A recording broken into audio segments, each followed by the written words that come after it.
قبل الماسك سني كان 28، بعد الماسك بابا هو في عسل بيطير.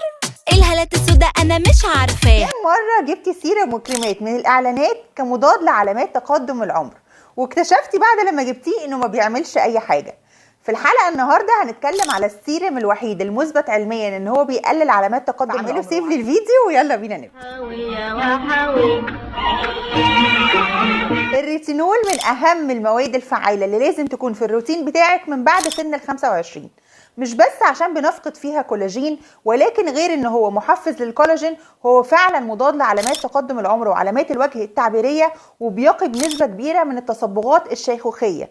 مشكلة الريتينول بس ان احنا ما بنعرفش نبدأه ازاي ولا نختار ايه من كتر ما الكلام كتير عليه. فانا هلخص لك الموضوع ده بالتدريج وبتركيزات قليلة، زي مثلا براند انفينيتي، كريم العين بتاعه كويس جدا، وطبعا السيرم اللي بنتكلم عليه. ولو عايزة مستورد تقدري تبدأي بكوزريكس تركيز